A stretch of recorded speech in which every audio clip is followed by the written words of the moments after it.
صلى الله على محمد صلى الله عليه وسلم صلى الله.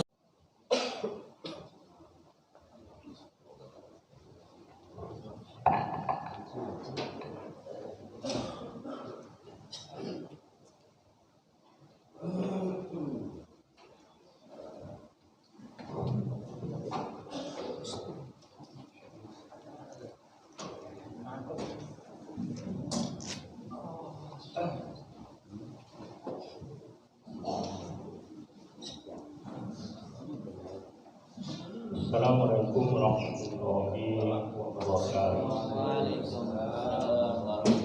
Alhamdulillah alladzi azana wa kunna kafilan wala azza wa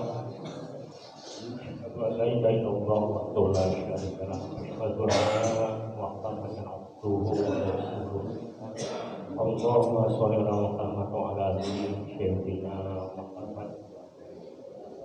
Yang kita hormati Ketua DKM Masjid Rahmat dan juga para ustadz, para sesepuh kita, dan juga Ketua Koordinator Kuliah Subuh, bapak-bapak dan juga ibu-ibu jamaah Masjid Rahmat, yang mohon maaf tidak dapat saya sebutkan satu persatu, akan tetapi datangnya kita, duduknya kita, berkumpulnya kita di sini mendapatkan keturunan rahmat dari Allah Subhanahu. Amin ya Rabbal. Selawat serta salam semoga selalu tercurah pada junjungan kita Muhammad Sallallahu Alaihi Wasallam beserta keluarga, para sahabat dan juga pengikut-pengikutnya yang tercinta. Semoga kita semuanya nanti di yaumil kiamat mendapatkan syafaatnya. Amin ya Rabbal alamin. Jamaah Masjid Rahmat, pada hari Ahad ini alhamdulillah kita bisa bertemu kembali dalam rangkaian salah satu program Jumat juga, yaitu ngopi bareng, dan sebelumnya akan diberikan pencerahan agama. Di hari ini, yaitu hari Ahad, tanggal 5 bulan Rajab, alhamdulillah kita sudah berada di bulan Rajab. Semoga Allah memberikan keberkahan kepada kita semuanya dan juga umur panjang di bulan Rajab dan bulan Syaban, dan semoga disampaikan umur kita sampai bulan Ramadan. Amin ya Rabbal alamin. Akan kita bisa beribadah di bulan Ramadan tahun ini. Dan bertepatan tanggal 6 Februari, pada hari ini, hari Ahad, hari Minggu, di RW 11 ini akan mengadakan pemilihan RT RW Saud, pemilihan ketua RT RW. Kalau RT RW nya kita RT dan juga warga, akan tetapi kita akan memilih ketuanya pada hari ini. Siapapun nanti yang akan terpilih, karena ini amanah, semoga bisa melaksanakan amanah dengan sebaik-baiknya. Pastikan pilihan kita sesuai dengan hati nurani kita. Untuk yang mengisi pencerahan atau pembicaraan rohani pada pagi hari ini, yaitu Al-Mukarram Bapak Haji Rahmat. Waktunya kami persiapkan ala hadhihi wa ala kulli min sholika al-fatihah. A'udzubillahi minasyaitonir rajim. Bismillahirrahmanirrahim. Alhamdulillahi rabbil alamin arrahmanir rahim maliki yaumiddin. Iyyaka na'budu wa iyyaka nasta'in ihdinas siratal mustaqim siratal ladzina an'amta 'alaihim ghairil maghdubi 'alaihim waladdallin. Amin. Pada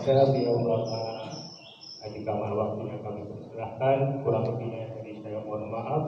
Assalamualaikum warahmatullahi wabarakatuh. Mari saya duduk karena kondisi kaki dia. Bismillah. Assalamualaikum warahmatullahi wabarakatuh. Bersyukur kita kepada Allah. Alhamdulillah, syukurillah, wa la na'udzu billah.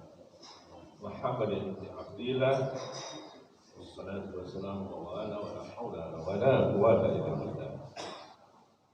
Dan bersalawat kita bagi Rasulullah sallallahu alaihi wasallam. Allahumma shalli ala sayyidina Muhammad wa ala ali Muhammad sallallahu alaihi wasallam. Ibu bapak, para jamaah Masjid Ar-Rahmah yang dimuliakan Allah, wabil khusus Ketua DKM kita, Bapak Haji Saidi, serta para pengurus, pembawa dan lain juga para pesepuh, para alim ulama yang hadir pada saat ini yang kami hormati dan kami cintai. Berkat rahmat Allah Subhanahu wa Ta'ala pada subuh yang berbahagia ini kita bisa bertemu kembali juga di bagian lain. Perkenankan saya Al-Fakir kembali duduk di hadapan Bapak Ibu sekalian, yaitu dalam rangka bertukar pikiran, berbagi pengalaman tanpa bermaksud menggurui. Karena kebetulan aja saya diminta duduk depan, insya Allah lain sekali Bapak yang lain pasti akan masuk. Dan saya sangat apresiasi sekali dengan Masjid Ar-Rahmah di tengah pandemi seperti ini tetap jalan program-programnya ya. Saya lihat malah hari Rabu ya, hari Selasa ya, Rabu, malam Minggu tetap ada itu taklimnya. Habis taklim makan sama-sama.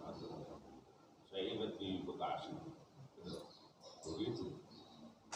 Cuma sayangnya di Masjid Gede di Cinere ini kayak di Masjid Raya itu di minimalis itu hanya berapa 11 kali dan kami yang lokal tidak kebagian lagi. Padahal yang lokal ini sebenarnya merupakan suatu gairah yang semangat. Karena kita tidak tahu di antara kita ini mungkin ada yang berbakat dan tahun lebih. Alhamdulillah kalau kita bisa memunculkan kembali dari lokal. Ya. Baiklah, Bapak Ibu yang kami muliakan, yang dirahmati Allah. Malam ini saya ingin sekali berbagi tentang makna hijrah. Kenapa hijrah? Saya pilih hijrah karena hijrah ini tidak terlepas dari kehidupan kita sebagai manusia. Ya. Kita hidup ini tidak boleh monoton, tidak boleh begini-begini aja. Dulu kita masih anak-anak jadi masuk TK, dari TK ke SD, dari SD ke SMP, SMA sampai perguruan tinggi. Itu namanya hijrah. Hijrah di bidang pengetahuan agar kita lebih baik dari segi ilmu pengetahuan. Banyak hijrah yang lain, katakanlah hijrah untuk keamanan diri seperti yang dilakukan oleh Rasulullah Sallallahu Alaihi Wasallam.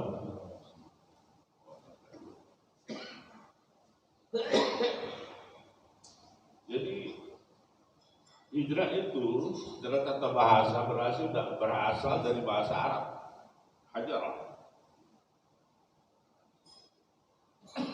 Artinya perpindahan. Perpindahan apa? Perpindahan dari hal-hal yang kurang baik menjadi baik. Karena tidak ada muslim itu yang tidak baik, pasti baik. Tapi dia harus mempunyai suatu niat, azam. Harus hijrah pada yang lebih baik. Atau ada suatu keadaan yang memaksa pindah, misalnya meninggalkan pekerjaan yang tidak baik, jadi pekerjaan yang baik, misalnya kita kerja satu instansi, maaf, dari terlalu dari hasilnya, itu kita tahu hasilnya itu, masya Allah, dari yang tidak baik. Kita tak boleh terus saja. Mungkin harus berusaha tidak untuk mendapatkan dari Allah yang lebih baik. Atau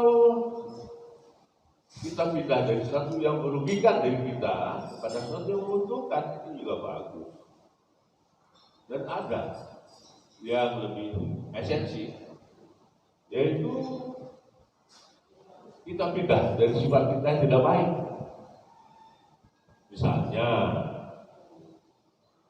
kemarin-kemarin kita masih suka ngomongin orang, merasaanin orang, ya itu nggak boleh, tuh jangan nunjuk-nunjuk. Jadi itu yang penting harus kita ingat, memang sifat manusia ini apalagi matur naik, ya. Jadi harus pindah, ya, pindah kepada yang lebih baik. Tapi hijrah dalam makna yang syar'i adalah pindahnya Rasulullah Sallallahu Alaihi Wasallam beserta dengan para sahabatnya dari kota Mekah Al-Munawwarah ke kota Madinah. Kenapa? Karena tekanan dari kaum musyrik Quraisy itu sudah sangat keterlaluan, sehingga Rasulullah tentunya dalam lindungan Allah dan selalu tidak pernah, tentunya Allah yang memerintahkan beliau untuk pindah ke Madinah, Yatsrib, dan perpindahan ini bertujuan untuk keamanan kaum muslimin agar lebih aman, lebih kondusif bagi dia terdakwa Rasulullah. Jelas dan Rasul tentu atas perintah Allah Subhanahu wa taala. Bukan karena takut atau sejenisnya. Ya. Dan yang lebih bermakna secara esensi adalah hijrahnya Rasulullah menjadi tonggak sejarah dan merupakan cara baru dalam perkembangan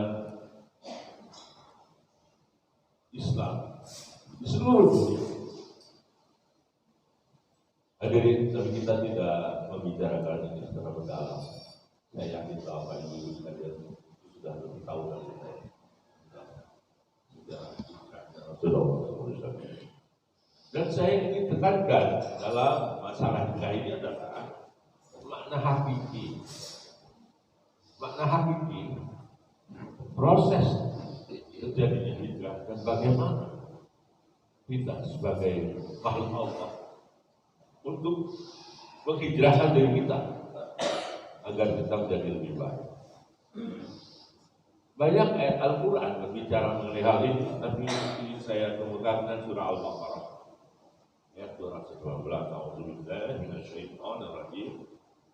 Innal ladzina amanu walladzina hajaru wa jahadu fi sabilillah ulaika yarjuna rahmatallah wallahu ghafurur rahim. Sesungguhnya orang yang beriman dan orang yang berhijrah serta berjihad di jalan Allah, mereka itulah yang mengharapkan rahmat Allah. Allah Maha Pengampun, Maha Penyayang. Hadirin, dalam hal ini yang penting adalah niat. Kita bisa berkaca dengan kemajuan orang lain.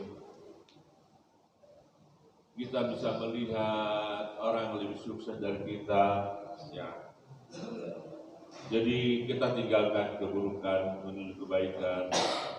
Dan ini tidak bertentangan dengan Al-Quran, malah seperti yang kita baca tadi Al-Baqarah ayat 218 itu.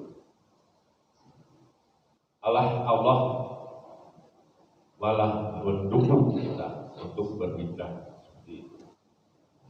Tapi ini lain, karenanya ada orang yang hijrah untuk mendapatkan wanita yang lebih cantik. Nah,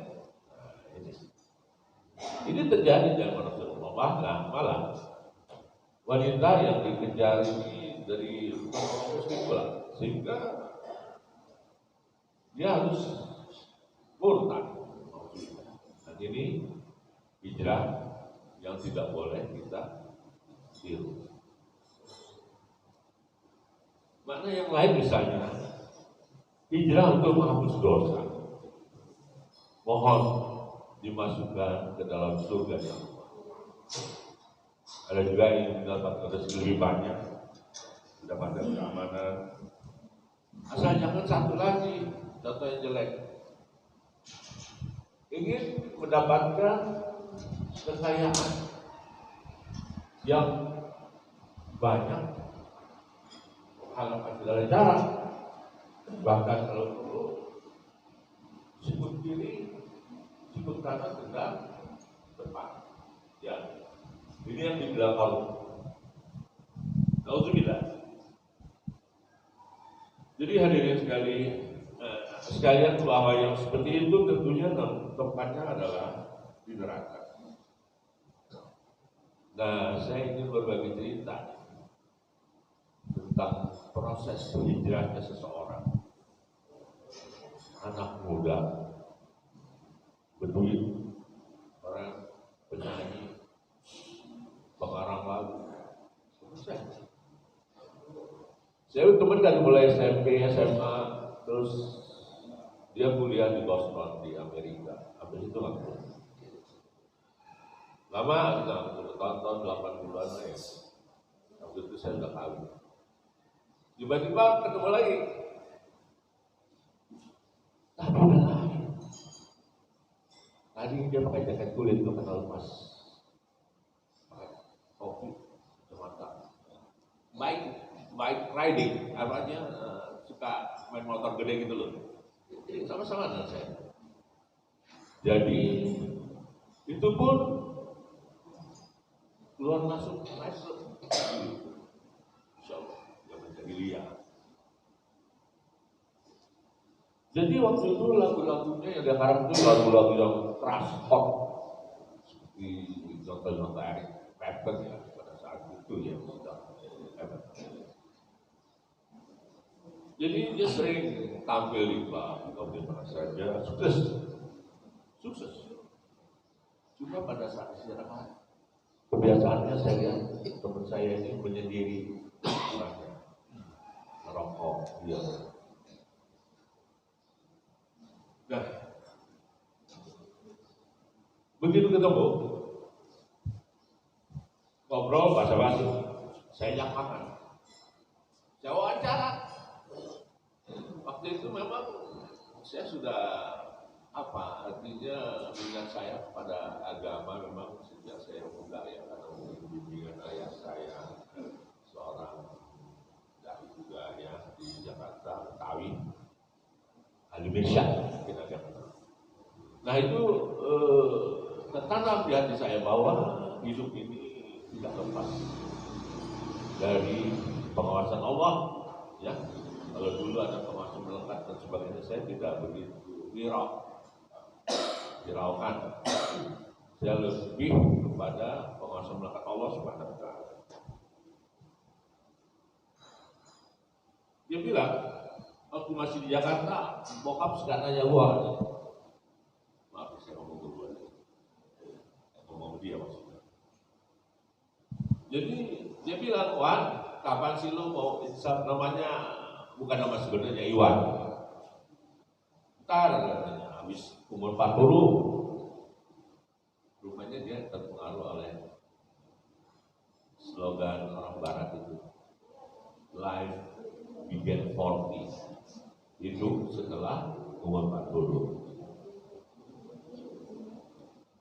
Lalu setelah gue jauh sama bokap, katanya, setelah gue sekolah di luar negeri di Boston, di sana dia bertemu dengan organisasi yang namanya PPI, tahu PPI, Persatuan Pemuda Islam.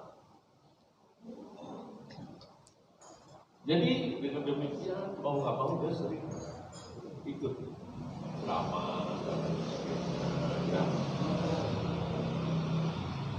Mereka bilang kalau ceramahnya itu umur itu di tangan Tuhan.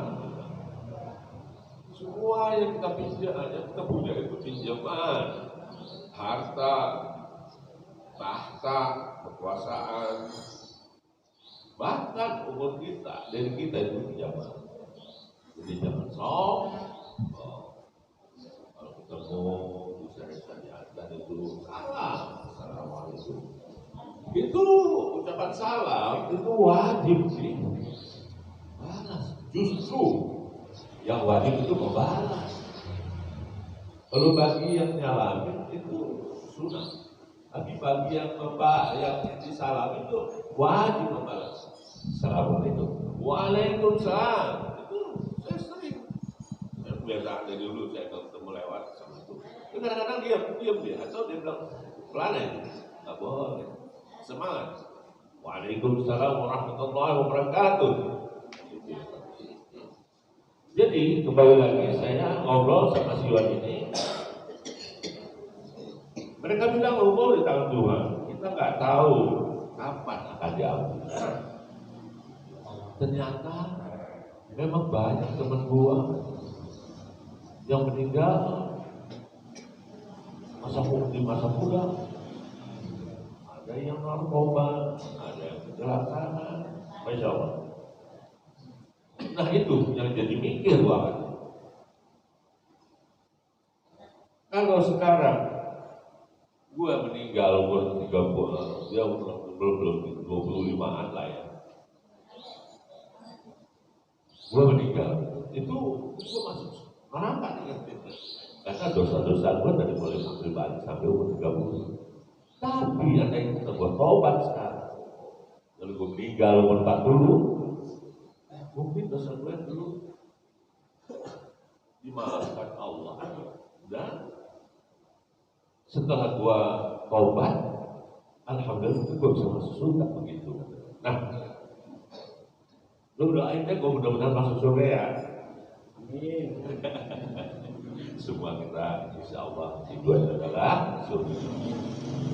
Nah, gue boleh baca-baca Islam, baca Al-Quran, lagu-lagu gue juga menafaskan Islam. Benar, hati ini jadi lebih tentram. Mungkin ini yang dibilang proses ilahiyah. Tapi sepertinya ada yang hilang nih. Apa tuh? Ada juga. Temen satu-satu mulai menjauhi dia. Sementara lagu-lagu gua yang penafatan Islam kurang diminati. Tapi nggak apa-apa. Sementara gua merasa nggak sepi lagi. Nggak sepi di gimana? Iya. Gak sepi karena terasa ada yang ngawasin, ada yang nemenin. Kalau dulu temen gua rokok, hati gua meluap-luap banyak perasaan. Kesel dulu, kalau naik motor, kadang lewat gua udah mau kejar. Tapi sekarang klakson, tangan di belakang. Silakan. Alhamdulillah. Dulu di tempat rame, di klub, di istirahat, malah rasanya sepi, benar. Tapi rembok lah yang penting. Nah, sekarang setelah gua bisa seperti ini hijrah, gua rasanya kayak ada yang nemenin. Gitu. Nemenin gimana? Sekarang gua kalau bangun pagi dulu susah banget. Kayaknya ada yang nyuruh gitu loh. Ada aja. Kadang-kadang kalau di lantai bangun. Atau apa ada saja. Dulu pernah sekali katanya bilangnya. Kayak ada gitu. Nyolek. Lihat. Duduk tuh. Gua duduk. Tungguin subuh. Habis subuh, gua masih kayak ada buat buku. Buku apa? Nunggu azan berikutnya. Nunggu azan apa? Zuhur. Habis itu masih ada yang bertunggu. Jadi gua masih nunggu apa? Nunggu azan asar. Nunggu maghrib, nunggu isya. Masya Allah. Saya bilang, ada yang bakor, jadi kan kalau maghrib gua sampai dengan isya gua begitu selesai isya gua keluar, perasaan gua kayaknya jadi orang lain lah, lebih enak, lebih mapan. Bangun lagi kemana-mana pulang. Masya Allah, Tuhan yang Maha Kuasa inilah yang ramah-ramah hijrah. Kalau dulu dari sikapnya easy going, saya enakin, nggak pedulian, sekarang malah jadi lebih alim dan sering ke masjid, sering ke panti asuhan. Jadi itu adalah sekedar ilustrasi hidup. Tapi memang kadang-kadang contoh yang jelek juga ada, Pak. Orang yang senang dengan hidupnya monoton, tahu monoton. Begitu aja. Begitu selesai sekolah dapat kerjaan, ya udah, itu aja kita takutin. Misalnya jadi jaga ya udah. Security diam aja gitu. Jadi apa? Menjublak aja sih. Masya Allah. Saya dulu juga belum tahu ya. Kerja saya serambutan. Tapi azam saya tuh, niat saya tuh melihat orang yang maju. Paling lihat ayah saya kan, ayah saya orang orang yang alim lah ya. Tapi dia berusaha sukses. Cuma tidak bisa ngomong gitu. Dia pakai motornya banyak, nggak jelas motor biasa. Saya lihatin gitu. Dan hati saya, Masya Allah, kok pengen kayak ayah. Alhamdulillah. Dari mulai saya tuh kerja sana sini, malah pernah saya jadi witness. Apa itu witness? Pelayan di night club. Kalau saya kan dalam apa sama si Iwan ini sama-sama vokalis, maaf. Tapi kadang-kadang saya memang kerja juga di situ. Saya storekeeper, menjaga gudang.